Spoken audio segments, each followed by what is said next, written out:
Une belle bouteille, le son des bulles, soirée parfaite en apparence, jusqu'à ce que vous lisiez l'étiquette. C'était quoi l'image du crément avant? L'image, c'est que le lendemain, quand tu te levais, t'espérais pas aller au travail.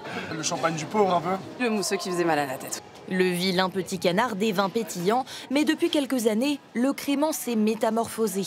Aujourd'hui, pas si facile de faire la différence avec une coupe de champagne. Petit test, toujours avec modération. Plutôt champagne, ça. Ça, le champagne? Vous dites quoi? Moi, je dis l'inverse. Comment expliquer une telle ressemblance? Nous sommes allés dénicher les secrets de fabrication du crément. Nicolas produit 4 millions de bouteilles par an, cachées tout au fond de 10 km de galeries. Ici, on se trouve dans les caves d'affinage de nos créments de Loire. Parmi les plus anciennes bouteilles, car le crément s'affine maintenant comme un grand cru. Historiquement, quand on a commencé à élaborer du crément, on faisait des élevages entre 12, 15, 18 mois. Aujourd'hui, on va travailler vraiment sur de l'affinage beaucoup plus long. Ça peut aller de 3, 5, 7, 8 ans. Un savoir-faire bien mieux élaboré que de plus en plus de producteurs possèdent. Il y a 20 ans, ces deux viticulteurs ne produisaient que du vin rouge et du vin blanc. Tout ça, avant, il n'y avait pas de crément. Maintenant, c'est que du crément. On fait tout en crément, là. Face à la demande, ils ont choisi de transformer leurs 70 hectares de culture, confrontés comme beaucoup à la crise viticole. En 60 ans, la consommation moyenne de vin par habitant a chuté de 70%. Ça change le paysage. S'il n'y avait pas les créments de Loire, aujourd'hui, la viticulture dans la région serait en grosse difficulté. Par rapport aux ventes de rouge et de blanc, oui, ça sauvait beaucoup de régions.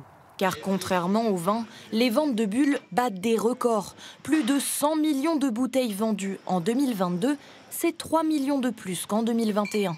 Résultat, dans ce magasin, les rayons ont été complètement réorganisés. Notre rayon crément, au tout début, il y a quelques années de ça, il y a 2 ans, débutait ici et finissait juste ici.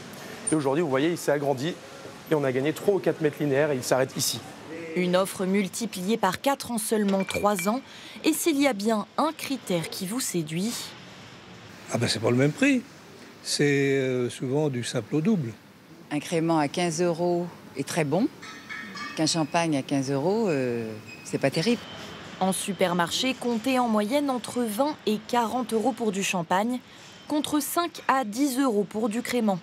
Un tarif qui attire les nouvelles générations.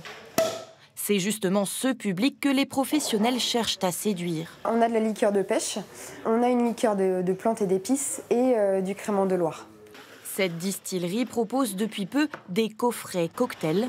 L'objectif, redonner à l'image vieillissante du crément un peu de pétillant.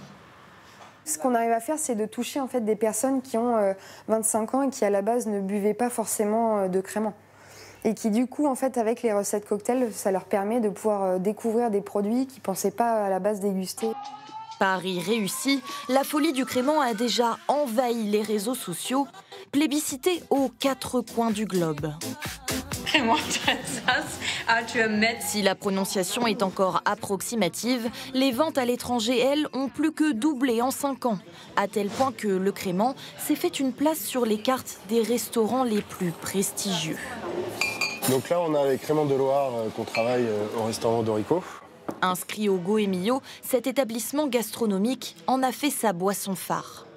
Moi qui ai fait des grosses maisons prestigieuses dans le sud de la France ou à l'étranger, on avait beaucoup de champagne et aucun crément. Aujourd'hui, dans les grandes tables, il y a du crément de Loire.